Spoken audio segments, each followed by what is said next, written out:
সংস্কার এবং নির্বাচন এই দুটো ইস্যুকে কেন্দ্র করেই কিন্তু রাজনীতির মাঠটা এখন কিছুটা দ্বিধা বিভক্ত রয়েছে। কেউ চাচ্ছে যে সব ধরনের সংস্কারগুলো শেষ হয়ে তারপরে নির্বাচন হোক, আবার কেউ চাচ্ছে যে আগামী ডিসেম্বরের মাঝেই যেন নির্বাচন অনুষ্ঠিত হয়।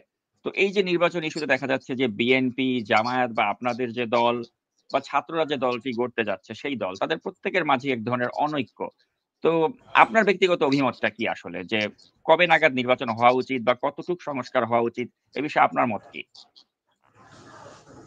নির্বাচনের প্রশ্নে আমার ব্যক্তিগত বা আমার দলীয় মতের পাশাপাশি আমি মনে করি এটি এই মুহূর্তে জাতীয় একটি গুরুত্বপূর্ণ বিষয় এবং জুলাই গণঅভ্যুত্থান আমরা যেভাবে সকল দলমত নির্বিশেষে সবাই একটা জাতীয় ঐক্যমতের মধ্যে দিয়ে আমরা সফল হয়েছি, ঠিক একইভাবে আমরা যে জুলাই পরবর্তী নতুন বাংলাদেশ বিনির্মাণ করতে চাই সেখানে রাষ্ট্র সংস্কারের জন্য আমি মনে করি যে আমাদের এই জাতীয় ঐক্যমত দরকার।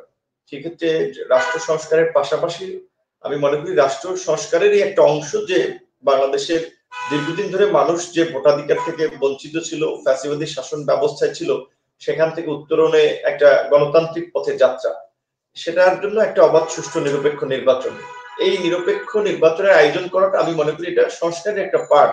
তো আমি বললে আমার ভাষা আমি বলবো যে সংস্কার ও নির্বাচন প্যারালালি চলবে। সংস্কারের বিষয়ে আলাপ আলোচনায় আমরা ঐক্যমতে পৌঁছাবো, যতটুকু ঐক্যমতে পৌঁছানো যায় সেই কাঙ্ক্ষিত সংস্কারটুকু করে শেষে নির্বাচনের আয়োজন। সেই সংস্কারের জন্য প্রধান উপদেষ্টা আগেই একটা দুটো সম্ভাব্য তারিখ বলেছেন, একটা এই বছরের ডিসেম্বর অথবা আগামী বছরের মাইনাস আরো 6 মান্থ। আমি মনে করি ওনারা যে সময়টা দিয়েছেন সেটা সম্ভাব্য তারিখের দিক থেকে বিবেচনা করা যায়। কিন্তু একটা বিষয় আমাদেরকে ভুলে গেলে চলবে না, এই সরকারের অনেক দুর্বলতা আছে, সেটা আমরা ইতিমধ্যেই লক্ষ্য করছি, যেটা নিয়ে আমরাও সমালোচনা করে যাচ্ছি। কারণ আমাদের প্রত্যাশা ছিল যে এই গণঅভ্যুত্থান পরবর্তী সকল দলের প্রতিনিধিত্ব নিয়ে একটা জাতীয় সরকার করা গেলে এই কাঙ্ক্ষিত রাষ্ট্র বিনির্মাণের পথে এগিয়ে যাওয়াটা সহজ হবে। যদি জাতীয় ঐক্যমত এবং সকলের সমর্থন থাকে, অনেক সংকট মোকাবেলা সরকারের জন্য সহজ হবে। সেক্ষেত্রে আমাদের প্রত্যাশা ছিল যে রাজনৈতিক ঐক্যমতের একটা সরকার কিংবা জাতীয় সরকার, সেটি হয় নাই, যার ফলে সরকার একটা দুর্বল ম্যানেজমেন্ট আমরা দেখতে পাচ্ছি। আইন শৃঙ্খলা পরিস্থিতি থেকে শুরু করে গণহত্যাকারী এই ফ্যাসিস্ট আওয়ামী লীগ এবং তার দোসরদের বিচার, গ্রেপ্তারের পদক্ষেপে দেশের অর্থনীতি, সামগ্রিক স্থিতিশীলতার প্রশ্নে আমরা এখনো কিছুটা দুর্বলতা লক্ষ্য করছি। তার মধ্যে এটা কিন্তু আমাদেরকে মাথায় রাখতে হবে যে এই গণঅভ্যুত্থানের পূর্বেই কিন্তু এই আন্দোলনকারীদের একটা পরিষ্কার ঘোষণা ছিল যে আমরা ফ্যাসিবাদী ব্যবস্থার বিলোপ ঘটিয়ে আমরা একটা নতুন রাজনৈতিক বন্দোবস্ত আমরা গড়ে তুলতে চাই।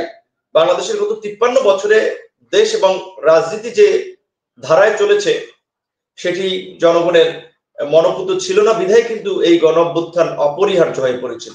এমনকি রাজনৈতিক দলগুলো যারা গত 17 বছর ধারাবাহিকভাবে লড়াই সংগ্রাম করেছে, তাদের অনেক স্যাক্রিফাইস রয়েছে। এই গণঅভ্যুত্থানের প্রেক্ষাপট তারা তৈরি করেছে, এটি দিনের আলোর মতো সত্য। কিন্তু একই সাথে এটাও ভাবতে হবে এবং এটাও বাস্তবতা যে রাজনৈতিক দলের নেতৃবৃন্দের আহ্বানে জনগণ কিংবা এই আন্দোলনকারীরা কিন্তু সাড়া দেয়। কারণ রাজনৈতিক দলগুলোর অতীত যে কর্মকাণ্ড, যারা ক্ষমতায় ছিল দেখেছে, যেই লঙ্কায় গিয়েছে সেই রাবণ হয়েছে। সেই জায়গা থেকে এইবার যদি এই 53 বছরে আমরা যে একটিবার সুযোগ পেয়েছি গণ অভ্যুত্থান পরবর্তী রাষ্ট্র এবং জাতি বিনির্মাণ, জাতি হিসেবে আমাদেরকে আমি মনে করি বিনির্মাণ করার, জাতিকে বিনির্মাণ করার, রাষ্ট্রকে পুনর্গঠনের সুযোগ এসেছে। কাজে সেই ক্ষেত্রে এই সুযোগ হেলায় ফেলায় নষ্ট করা যাবে না। অবশ্যই কাঙ্ক্ষিত সংস্কারের জন্য সময়ের প্রয়োজন আছে, তবে বর্তমান বাস্তবতায় আমি মনে করি যে সংস্কারের জন্য এই ডিসেম্বর অনেক সময়, চাইলে এই সময়ের মধ্যে সম্ভব, যেহেতু ইতিমধ্যেই 15টি সংস্কার কমিশন তাদের আপনার রিপোর্ট গুলো জমা দিয়েছে। কাজেই এই সংস্কার শেষে যত দ্রুত নির্বাচনের পথে হাঁটা যায় ততই বাংলাদেশের গণতন্ত্র এবং নতুন বাংলাদেশ বিনির্মাণে ভালো হবে। আমি ব্যক্তিগতভাবে এবং আমাদের দল আমরা সেটা মনে করি।